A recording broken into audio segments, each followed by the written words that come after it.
வணக்கம் நண்பர்களே! கார்த்தி இறைவரி சீரியல் செம்ம பரபரப்பா போயிட்டு இருக்குன்னே சொல்லலாங்க. பரபரப்பான கட்டத்தில நம்ம கோவில் சிலைய காணல அப்படின்னு கும்பாபிஷேகம் நடக்கிற நேரம் இப்படி ஒரு அபசகுனமா? அப்படின்னு அந்த இடத்துல ஊர் மக்கள் எல்லாம் கூடி கூடி நிக்கிறாங்க. நம்ம பரமேஸ்வரி கேள்விப்பட்டு பாட்டி அப்படியே துடிச்சு போறாங்க. "அம்மா காளி, தேவி, ஆதிபராசக்தி உனக்கு எப்படி ஒரு நிலைமையா? உன் சிலுவையையே தூக்கிட்டு போயிருக்காங்கன்னா, அவங்க எல்லாம் அப்படியே நீ விட்டு வைக்கக்கூடாது தாயே!" அப்படின்னு அந்த இடத்துல கண்கலங்கி நிக்கிறாங்க நம்ம பரமேஸ்வரி பாட்டி. அப்பதான் நம்ம சிவனாண்டியோட ஆட்கள் சொல்றாங்க, "இந்த பாருங்க, வேற யாரு இந்த சிலையை திருடியிருப்பா? எல்லாம் சாமுண்டேஸ்வரி தான்.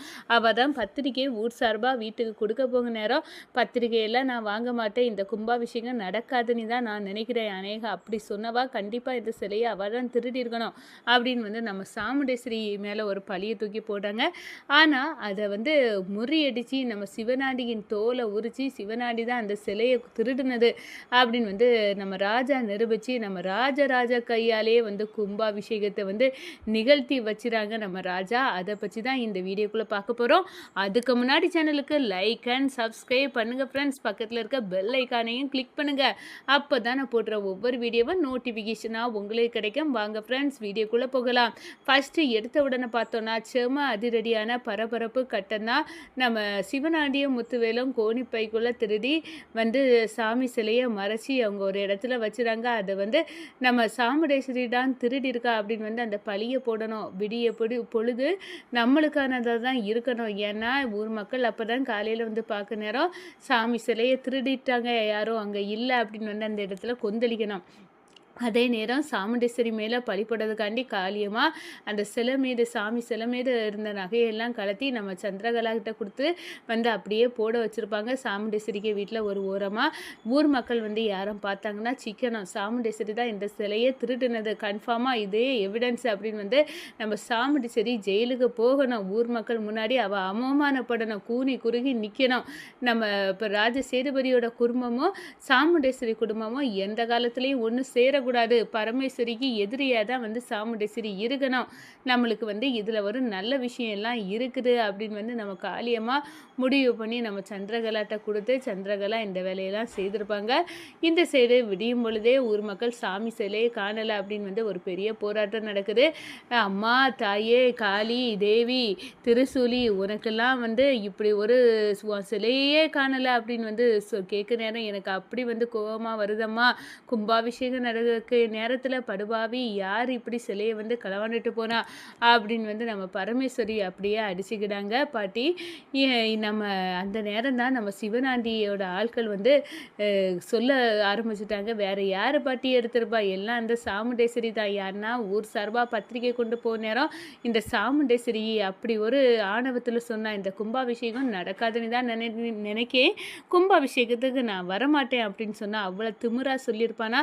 கண்டிப்பாக இந்த கும்பாபிஷேகத்தை நடத்தக்கூடாதுன்னு உள்ள எண்ணம் அவளுக்கு தான் இருக்குது. அதனால தான் இந்த கோவில் சிலையை திருடி கும்பாபிஷேகத்தை நடத்த விடாமல் பண்ணிட்டா அப்படின்னு சொல்கிறாங்க. இதை கேட்டதும் நம்ம பரமேஸ்வரி பாட்டி அரண்டு நிற்கிறாங்க. அந்த நேரம் தான் நம்ம ராஜா சொல்கிறாங்க, "ஐயையோ அத்தை அவ்வளோ பெரிய இதை செய்யக்கூடிய ஆளே கிடையாது. கண்டிப்பாக கோயில் சிலையை அத்தை திருடி இருக்க மாட்டாங்க. இதில் ஏதோ தில்லுமுள்ளு நடந்திருக்கு.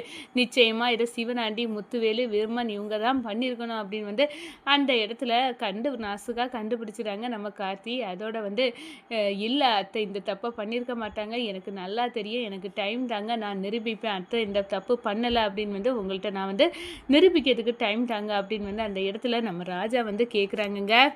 அதோட பார்த்தோன்னா ஊர் மக்கள் நம்ம சாமுண்டேஸ்வரி வீட்டுக்கு போய் ஏதாவது ஆதாரம் கிடைக்குமா அப்படின்னு போகிறாங்க. அங்கே தான் சிக்கிது அந்த நம்ம சந்திரகலா போட்டு அந்த பையை எடுக்கிறாங்க. சாமிக்கு நகையெல்லாம் இங்கே இருக்குன்னா நிச்சயமாக சாமுண்டேஸ்வரி தான் மறைச்சி வச்சுருப்பா அப்படின்னு அந்த இடத்துல சாடுன்னு சாடுறாங்க. நம்ம சாமுண்டேஸ்வரியை ஜெயிலுக்கு போக வைக்கணும். சாமி சிலையே திருடியிருப்பானா? இவளுக்கெல்லாம் எதுக்கு தலைவர் பதவி அப்படின்னு ஊர் மக்கள் எல்லாம் கொந்தளிக்கும் விதமாட்டு நடந்துக்கிறாங்க.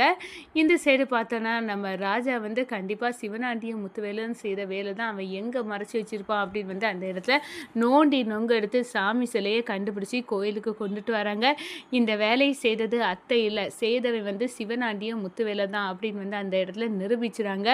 அதோட பார்த்தோன்னா நம்ம ராஜா வந்து நிரூபித்ததை பார்த்து அரண்டு போகிறாங்க. சிவனாண்டியின் தோலை ஊர் பஞ்சாயத்து கூட்டத்தில் உரிச்சுறாங்கன்னு சொல்லலாம். என்னப்பா சிவனாண்டி, நீ திருடிட்டு சாமுண்டேஸ்வரி அம்மா மேலே பழி போட்டு இந்த சாமுண்டேஸ்வரி அம்மாவை உள்லுகத்தில் பார்த்தியே அப்படின்னு வந்து அந்த இடத்துல வந்து கேட்குறாங்க. நீ வந்து அந்த அம்மா மேலே வந்து சிலையை காணலன்னு பழி போட நேரமே நினச்சேன். ஏன்னா அந்த அம்மா கோயிலுக்காக எவ்வளவோ செய்திருக்காங்க, அப்படிப்பட்டவங்க இதெல்லாம் செய்ய மாட்டாங்கன்னு எனக்கு நல்லாவே தெரியும்.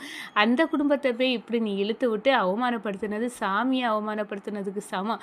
அதுவும் சாமி சிலையை வேற திருடி இருக்கா, சாமி விஷயத்திலே நீ இப்படி வந்து குற்றம் செய்துட்டியா அப்படின்னு வந்து அந்த இடத்துல நொந்துக்கிறாங்க எல்லாரும். அதே நேரம் பார்த்தோன்னா நம்ம தீபாவளிக்கு வந்து உண்மையை கண்டுபிடிச்சிடாங்க. பரமேஸ்வரி பாட்டியோட பேரை வேற யாரும் இல்லை, இந்த ராஜா தான் நம்ம சாமுண்டேஸ்வரியோட மாப்பிள்ளை அப்படின்னு வந்து அந்த இடத்துல கண்டுபிடிச்சிடாங்க. அவங்க ஃபோட்டோவை பார்த்துறாங்க. நம்ம ராஜா இந்த விஷயம் தெரிஞ்சு நேராக தீபாவளிகிட்ட போகிறாங்க. என்ன பாருங்கள், 2 நாளில் கும்பாபிஷேகம் முடிஞ்சிடும்.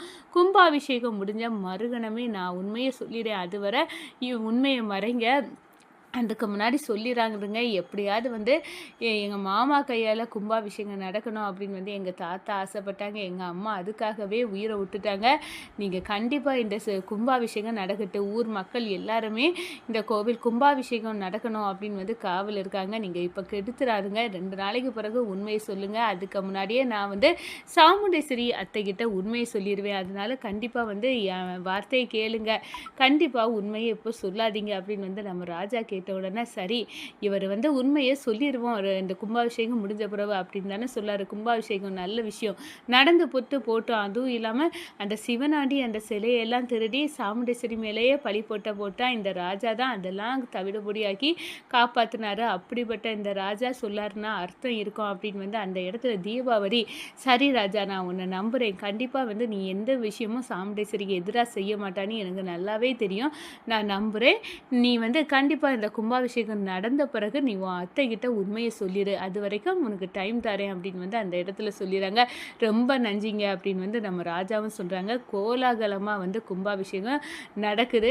நம்ம ராஜராஜா கையாலே வந்து கும்பாபிஷேகம் நடக்குதுன்னு சொல்லலாம். சாமுண்டேஸ்வரி வந்து கோவிலுக்கு போகிறாங்க. நம்ம சந்திரகலாவும் போகிறாங்க. சந்திரகலா செம்ம கடுப்பாறாங்க. அப்படி இப்படி இந்த டிரைவர் பையன் கோவில் கும்பாபிஷேகத்தை நடத்திட்டான், நம்ம உண்மையை நிரூபிக்கணும், அது எதுன்னு பார்த்தோம், எல்லாமே சொதப்பிடிச்சு அப்படின்னு வந்து அந்த இடத்துல நிற்கிறாங்க.